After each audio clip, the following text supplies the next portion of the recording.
오늘 웨스트민스터 신앙고백서 제16장 선행에 관하여 우리 함께 나누도록 하겠습니다. 우리 그리스도인의 선행, 아까 오전 설교 때도 말씀을 드렸지만 우리의 동기로 하는 선행이 아니라 그리스도께로부터 나온 그 사랑에 의지하여 그 사랑에 반응하는 행동이 바로 선행입니다.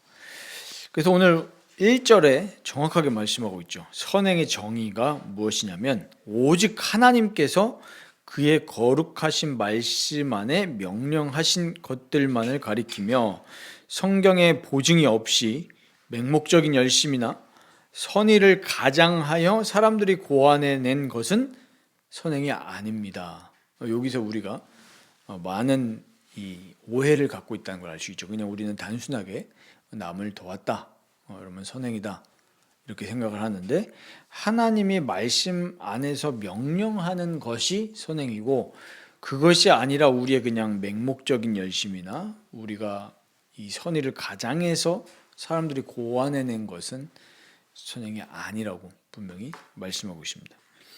그래서 우리 이 선한 행실들은 이 시작이 뭐냐면 우리 2절에 나와 있듯이 하나님의 말씀이 하나님의 계명에 순종함으로써 나오는 행동들입니다. 그러니까 하나님이 사랑하라, 이웃을 사랑하라 하셨기 때문에 그 말씀에 의지해서 우리는 다른 사람을 사랑하는 거죠. 그게 선행이지, 그냥 내 마음속에 그냥 어떤 이 타인을 향한 연민 이런 것들은 타 종교에서도 다 얘기하는 거지 않습니까? 그래서 우리 진정한 선행은 하나님 말씀에 순종함으로부터 나오는 행동이고, 하나님 우리가 그 하나님 말씀을 믿는 믿음의 열매고 증거라는 것입니다. 이 열매와 증거들로 말미암아서 우리는 그 하나님을 향한 감사함을 나타내는 것이고, 또 우리가 이 열매로 말미암아서 우리의 확신을 강화시켜 주죠. 아, 내가 그리스도께 붙들려 있구나. 정말 그리스도와 성령의 은혜가 아니었으면 나는 선한 일을 할 수 있는 사람이 아닌데, 내가 이렇게 선한 일을 할 수 있다는 것은 하나님이 나에게 은혜를 주시는 것이 분명하다, 이런 이제 확신을 강화시켜 준다는 얘기죠. 그리고 형제들에게 덕을 세우고 복음에 대한 신앙 고백을 장식하고, 또 여기서 중요한 게 있죠. 대적자들의 입을 막는다. 베드로전서 2장 15절을 보면 우리의 선행으로 어리석은 사람들의 무식한 말을 막으신다고 이렇게 베드로가 말하고 있습니다. 그래서 이 복음을 대적하는 사람들이 할 말 없게 만드는 거예요. 정말 저렇게 기독교인들은 남을 돕는구나, 남을 사랑하는구나, 다 남을 돕지 않고 미워하고 자기 이익만 가지고 살아가는 시대인데, 복음 가진 사람들은, 이 신앙인들은 이 선하게 살고 남을 돕는구나, 이런 걸 보면서 사실은 말로는 핍박하지만 실제로는 입을 막는 그런 효과가 있고 하나님께 영광을 돌리게 되는 것이 이 신자의 선한 행실입니다. 그래서 하나님께서 지으셨고 그리스도 예수 안에서 선한 일을 위해서 창조하셨다라고 분명히 말씀하고 있기 때문에 우리가 하나님 말씀에 순종함으로 말미암아 거룩함에 이르는 열매를 맺고 그 결과 영생을 얻게 됩니다.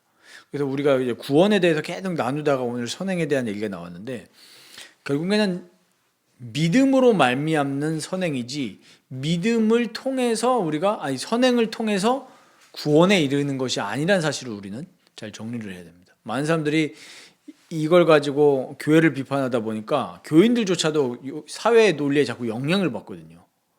우리가 그리스도를 믿기 때문에 선한 행실을 하는 것이지 선한 행실을 했기 때문에 우리가 구원에 이르는 것이 아니죠. 그러니까 칭의가 없는 성화, 칭의가 없는 선행은 사실은 말이 안 되는 거죠.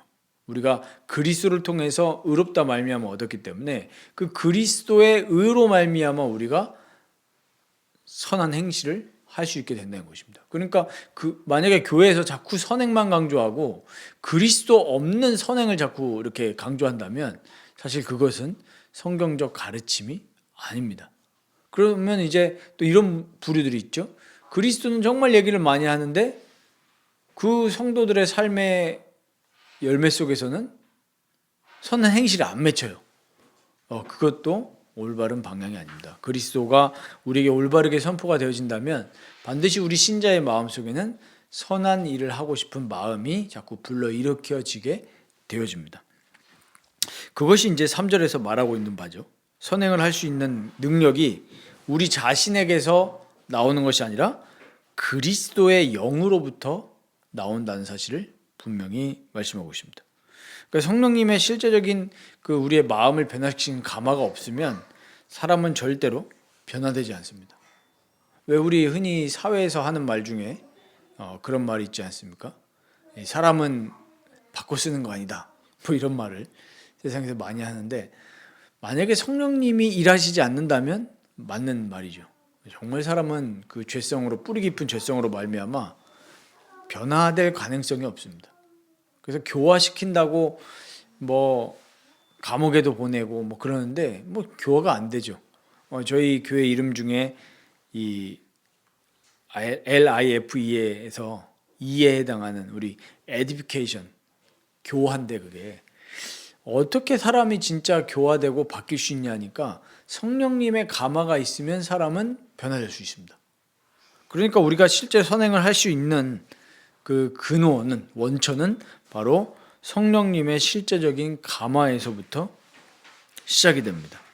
그런데 여기서 또 우리가 봐야 될 것이, 그럼에도 불구하고 성령의 특별한 활동하심이 없으면 아무런 의무를 수행하지 않아도 되는 것처럼 나태에 빠져서는 안 됩니다. 이게 왜 나온 구절 같습니까? 그래, 성령님이 일하셔야 나도 되는 거야 이러면서 게으름에 빠지는 신자들이 꼭 있습니다. 복음, 그래, 나는 죄인이고 복음의 역사가 있어야 내가 바뀌지 하면서 가만히 있는 사람들이 있는 거예요. 근데 분명히 하나님은 우리에게 말씀과 기도를 통해서 우리가 신자의 의무, 경건생활을 해야 된다는 것을 분명히 말씀하시죠. 하나님의 은사를 부릴 듯 일으키는 일에 부지런해야 됩니다. 빌립보서 2장 13절에 봐도 뭐라고 말씀하고 있습니까? 우리에게 베푸신 그 구원을 이루라, 이렇게 말씀하고 있습니다. 그러니까 우리에게 구원해 주신 그 그리스도 안에 있는 어마어마한 복이 있기 때문에 그 복을 자꾸 사용을 해야죠. 그래서 우리는 말씀과 또 기도 생활하는 일, 또 성도 간에 교제하는 일, 또 개인 묵상하는 일에 힘쓰면서 우리 그 성령님의 감화와 은혜를 누릴 수 있도록 자꾸 힘써야 되는 것입니다. 그래서 우리가 이 선행을 통해서 우리가 알 수 있는 것은, 오늘 이 교리를 통해서 알 수 있는 것은, 절대로 우리가 이 선행을 통해서 구원에 이른다거나 또 우리의 선행이 이것이 공로가 돼서 뭐 하나님을 만족시킬 수 있다거나 이런 교리를 우리는 배척해야 되겠습니다. 그런데 상당히 그런 교리들이 많이 들어와 있고, 우리 중세 시대 때는 그 교리가 이 칭의 교리를 그냥 잡아먹어 버린 거죠. 그래서 우리가 선행으로 말미암아서 의롭게 될 수 있고 구원에 이를 수 있다, 이런 교리들이 늘 있었고, 근데 지금도 보면은 이제 그런 교리들이 자꾸 스물스물 나오는 것 같아요. 왜냐하면 오히려 우리가 개혁주의 신학과 우리 로마서만 보더라도 아까 말씀드렸지만 진짜 믿음은 우리를 선행으로 이끌고 가는 게 맞거든요. 근데 지금 이제 한국교회에서 자꾸 이런 윤리적인 도덕적인 문제들이 자꾸 발생을 하니까, 거 봐라, 구원은 이루어가는 거다, 모른다, 천국 갈 때까지 모른다, 이런 이제 이야기를 하는, 심지어 목사들 가운데, 신학자들 가운데도 그런 사람들이 출연을 하고 있는데, 분명한 것은 우리 5절에도 나와 있듯이 우리가 아무리 최고의 행위를 한다고 해도 그 선행과 그 장차 있을 영광 사이에는 엄청난 갭이 있습니다. 그렇기 때문에 우리의 공로를 세울 수 없다는 사실을 분명히 주지시키고 있습니다. 우리가 하나님 사이의 거리가 너무나 멀기 때문에 하나님께 무엇을 드릴 수도 없고 이 죄의 빚을 갚을 수도 없다라는 겁니다. 그래서 우리가 여기서 봐야 될 것은, 근데 왜 우리가 선행을 해야 되고 선행을 또 하나님 기쁘시게 보시냐 하니까 6절에 그 중요한 이야기를 하고 있습니다. 이제 뒷장에 보시면은 6절이 나와 있는데, 하나님께서 그들을 하나님의 아들 이 그리스도 안에서 보시기 때문에 하나님이 우리의 선한 행실을 기쁘게 받아주시고 그 행위에 대해서 상을 주신다는 겁니다. 그래서 우리의 모든 선행, 아까 오전에 말씀드렸던 그런 연보, 남을 돕는 이런 행동들이 전부 다 그리스도 안에서 해야만이 하나님이 그거를 기쁘시게 보신다는 겁니다. 내 어떤 인간적인 동기와 인간적인 야망 이런 것들은 하나님이 기쁘시게 보시지 않습니다. 아까도 뭐 저희가 교제하면서 뭐 기부 이런 얘기가 나왔지만 진짜로 하나님 앞에서 남에게 드러나지 않아도 되는 그런 진실된 기부나 선행이 있는가 하면 그냥 자기를 드러내고 싶어서 하는 그런 기부나 선행들도 분명히 있는 거죠. 그런 거는 하나님이 보셨을 때 기쁘시게 보시지 않습니다. 그리고 이제 7절 보시면 우리가 조금 많이 생각을 해봐야 될 것이 나오는데 우리 흔히 그런 말 합니다. 신자들보다 불신자들이 낫다. 우리 간혹 그런 말 하거든요. 저도 간혹 그런 말을 하는데 근데 우리가 그런 말을 좀 조심스럽게 해야 됩니다. 왜 그러냐면 중생하지 못한 사람들이 수행하는 행위들, 그러니까 불신자들도 착한 일을 하는 분들이 많이 있죠. 그것들까지 하나님이 이 세상의 질서를 위해서 허용하시고 또 하나님이 사용하시는 것도 사실입니다. 그러나 그런 것들이 아무리 선한 행위라 우리 눈에 봤을 때 아무리 선한 행위라 할지라도 그것이 믿음으로 말미암아 정결하게 된 마음에서 나온 것이 아니라는 사실 우리는 알아야 됩니다. 이 예를 들면은 A라는 그리스도인이 있는데 B라는 중생하지 못한 사람이 더 착해 보일 수 있어요. 눈에 봤을 때. 근데 이 A라는 그리스도인은 그냥 뭐 평범하게 삽니다. 성화되는 과정 중이에요.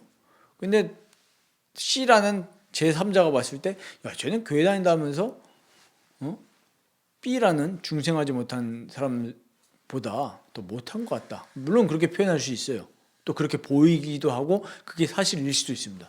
하지만 정말로 그리스도 안에 있는 사람이 맞다면 그 사람은 평생에 걸쳐서 성령께서 거룩하게 계속 만드시는 과정 중이거든요. 그러면 하나님이 그 B라는 비그리스도인들의 선행은 그러면 우리가 어떻게 봐야 되냐? 그거는 그냥 그 자체로만 보면 돼요. 그러나 하나님이 그것은 인정해주지 않는다는 것입니다. 그냥 사회 질서 유지 차원에서 허용하시는 것이지 그것이 그 사람이 그리스도의 그 믿음으로 그리스도를 믿음으로 말미암아 정결하게 된 마음에서 나온 것이 아니기 때문에 그것은 하나님이 보실 때는 아니라는 것입니다. 그러나 우리가 이런 이 불신자의 선행을 무시할 이유는 없죠.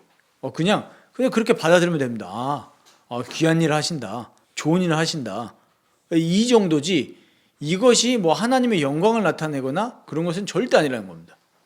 저걸 보고 하나님이 기뻐하셔가지고 저 불신자를 내가 구원해야 되겠다, 그런 건 절대 아니라는 겁니다. 그걸 우리가 분명히 주지를 하고 있어야겠습니다. 왜 그러냐면 그 비그리스도인들이 말씀을 따라서 선행을 한 것도 아니기 때문에 그렇죠. 하나님의 영광이라는 올바른 목적을 향하지도 않죠. 오히려 선행을 행함으로써 뭐 안 그런 사람들이 더 많겠지만 대부분 자기가 영광을 받습니다. 나 이렇게 선행했다, 자기를 많이 드러내죠. 그런 행위들은 죄악적이면서 하나님을 기쁘시게 할 수도 없습니다. 진짜 선행은 어디에서 나오는 거냐면 하나님의 사랑으로 말미암아 내가 너무 감사하고 내가 정말 이 죄인에서 그리스도의 은혜로 구원받았기 때문에 나도 다른 사람을 하나님의 사랑으로 도와야 되겠다, 그 동기와 내가 드러나지 않아도 되는, 전혀 그런 거에 관심이 없는 그것이 진짜 선행이죠. 근데 대부분 선행을 하면서 말은 그렇지 않지만 뭐 이 티스푼 한 정도는 뭐가 있습니까? 내가 드러나고 싶은 욕망들이 하나씩 조금씩 다 있어요. 그거는 하나님 보셨을 때 옳지 않은 거죠. 그렇기 때문에 이런 이 하나님 밖에서의 선행이 오히려 더 죄악을 쌓고 하나님을 불쾌하는 일이 된다라고 분명히 성경은 말씀하고 있습니다. 그래서 정말 예수님의 말씀처럼 한 손이 하는 일을 다른 손이 모르게 해라, 그 말은 정말 많은 것들이 담겨져 있죠. 우리가 다른 사람을 향해서 선행했을 때 정말 하나님께 감사함으로 저 영혼을 사랑함으로써 해야 될 줄 믿습니다. 우리가 복음 전도도 마찬가지죠. 복음 전도를 하고 어떤 일어난 역사들에 대해서 간증하는 사람들이 많습니다. 그것이 굉장히 조심해야 될 것이 뭐냐면 자칫하다가는 내가 이렇게 열심히 해서 저 사람이 영혼 구원 받았다라는 행위가 더 드러날 수 있어요. 그리스도와 성령의 역사보다. 그리고 그것은 교회에서 항상 조심해야 될 행위입니다. 외식하는 거죠, 외식. 그래서 바울이 베드로를 굉장히 비판했지 않습니까? 외식한다고 갈라디아서 2장에. 그래서 저희가 이 선행에 대해서 좀 올바르게 정리를 해야 될 필요가 있고, 이 선행은 말 그대로 그리스도의 은혜에 대한 우리의 순종의 반응이고 사랑의 반응이다. 이 사실 좀 기억하시기 바라고, 우리가 하나님 말씀 안에서 정말 성령의 감화로 말미암아서 나오는 선행이 우리 삶 속에서 열매 맺을 수 있도록 그렇게 간구하시기 바랍니다. 오히려 내가 억지로 열심히 선행을 행하는 것보다 이 편이 더 낫죠. 정말 하나님, 나는 선행을 행할 수 없는 죄인입니다. 의롭게 되었지만 나는 다른 사람을 사랑할 수 없고 나는 다른 사람을 섬길 수 없는 비참한 죄인이오니 나에게 말씀을 통해서 성령을 통해서 정말 선행을 행할 수 있는 마음을 불러일으켜 달라고, 그거를 계속 우리는 부지런하게 구해야 될 줄 믿습니다. 내가 착하게 살아야지 그게 아니라, 하나님, 내가 이렇게 그렇게 살아갈 수 없는 죄인이니까 그리스도의 그 능력과 성령의 감화로 나를 변화시켜 달라고. 그래서 내가 정말 이름도 없이 빛도 없이 하나님의 영광을 위해서 정말 하나님이 나에게 만나게 허락하신 그런 사람들을 참되게 돕고 또 헌신할 수 있는 그런 진짜 거룩한 그리스도인이 될 수 있도록 그렇게 우리는 간구하면서 또 도전해야 될 줄 믿습니다. 그래서 우리 사회가 점점 이런 선행들이 사라져 나가고 오히려 이 남들에게 악행을 행하면서 내 이익을 취하고자 하는 사람들이 많아지는 때인데, 이럴 때 정말 거룩이라는 것은 다른 게 아니죠. 그리스도 안에서 우리 선한 행실을 하는 거, 조금 더 사람들에게 그리스도의 사랑을 전해주고 더 부드럽게 다가가고, 정말 모든 사람들이 날이 돋쳐가지고 조금만 나를 건드리면은 막 때리고 심지어 부모와 혈육까지 죽이는 그런 때에 정말 사랑의 마음을, 하나님이 우리에게 주신 사랑을 전달할 수 있는 그런 참된 그리스도인들로 우리가 살아갈 수 있도록 우리 또 한 주간 또 기도하시는 한 주간 되시기를 바랍니다.